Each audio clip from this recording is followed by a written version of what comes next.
propose maintenant de faire le tour du Acer Corner qui fait partie du studio de design de la marque.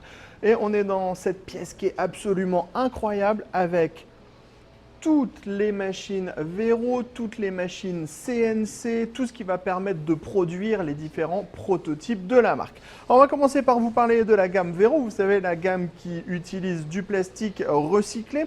Et donc en fait ici on va avoir le process, on va dire, de recherche pour les différents plastiques qui vont être employés. Donc en fait Acer a travaillé avec différentes sociétés pour tester différents plastiques recyclés avec différentes textures, différentes matières, différents pourcentages de matières recyclées. On a eu la première machine Vero qui exploitait 30% de matériaux recyclés. Ensuite, on est passé à 40% de plastique recyclé. Et enfin, sur la dernière génération, on est à 60% de plastique recyclé. On va voir ici toutes les différentes plaques et tous les différents patterns qui ont été proposés et étudiés par Acer. Alors à la base, le plastique recyclé, c'est tout simplement ces petites billes dans lesquelles on va retrouver différentes couleurs puisqu'on va avoir différents plastiques et c'est refondu pour pouvoir produire la coque et la partie supérieure. L'idée est de réduire au maximum le plastique. C'est pour ça que par moment, par exemple, entre les gammes 2023-2024, on peut avoir un écran qui va passer de 14,5 à 15 pouces, puisqu'en passant sur le 15 pouces, ça va permettre de gagner en fait également du plastique au niveau de l'entourage de la dalle. Ensuite, on a bien sûr les touchpads qui ont été également très travaillés entre plastique normal et plastique recyclé. Par exemple, ici, on est sur le plastique normal et ici, le plastique recyclé. On va voir par exemple sur le plastique recyclé une couleur qui est un petit peu plus jaune. On va voir une glisse qui va être légèrement différente, mais au fur et à mesure du temps, les process s'améliorent et donc on a une glisse maintenant qui est similaire entre un plastique normal et un plastique recyclé. Ici, on va avoir les différents essais qui ont été également faits pour l'incrustation des différentes parties en plastique qui viennent changer la couleur. Donc, on a des choses qui sont avec différentes couleurs et on a ici, en fait, le matériau qui a été retenu, qui existe en gris, en vert ou en bleu. D'ailleurs, ces matériaux peuvent aussi être recyclés, comme Acer nous le montrait, puisqu'il est possible de réutiliser les matières qui ont été employées dans les Vero pour créer de nouveaux capots pour de nouvelles machines, avec un plastique qui va être de nouveau recyclé et qui va, vous voyez ici, on retrouve le gris, le bleu, le noir, le vert des différentes gammes Vero. Acer a également essayé d'autres produits et travaille sur de nouveaux produits recyclés, comme par exemple l'aluminium. On va voir ici ce capot qui vient donc d'un aluminium qui a été recyclé. C'est pour ça qu'il a cet aspect un petit peu vieilli, déjà utilisé, mais on n'empêche que c'est ultra super beau. On a la petite laser cut pour apporter ce petit côté un peu nouveau, puisque c'est quand même une pièce qui est neuve, même si le matériau est en fait lui-même recyclé. On continue avec, par exemple, des produits qui vont utiliser du nylon. Il y a des études pour utiliser en fait les déchets des filets de pêche qui sont donc constitués de nylon.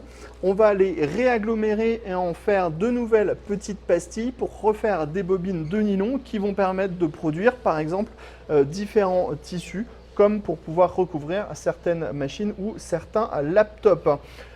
Acer propose également par exemple l'utilisation de matériaux plus écologiques comme par exemple l'ananas qui permet d'avoir en fait une sorte de simili-cuir. On termine sur toujours le côté écologique. On a les nouveaux packaging. Les nouveaux packaging vont être sur la même optique, c'est-à-dire que le packaging doit pouvoir servir à quelque chose si il doit être tout simplement pour éviter que ce dernier ne finisse à la poubelle. Donc, par exemple, ici, on va avoir un carton, tout simplement, le couvercle. On va retirer les différentes parties, donc ça pourra toujours faire office de plateau si vous voulez. On ne pourra pas forcément tout utiliser, mais par exemple, le packaging qui va servir à tenir le boîtier de charge, on pourra le reprendre, le plier, l'assembler et en faire un stand pour pouvoir mettre son ordinateur portable et relever la dalle de l'écran. Ensuite, au niveau de la boîte, La boîte, les cartons, on en fait souvent relativement rien puisqu'ils ont une forme un petit peu différente. Et ici, on va pouvoir relever en fait le carton, déplier le carton. Et avec le couvercle qu'on avait tout à l'heure, vous avez vu, ça a été travaillé avec quelques impressions ici et là. On pourra en faire une boîte qui vous permettra de faire du rangement. On enchaîne avec la partie où on va retrouver un petit peu le matériel qui va permettre de faire la création. Alors, on a deux endroits pour le faire.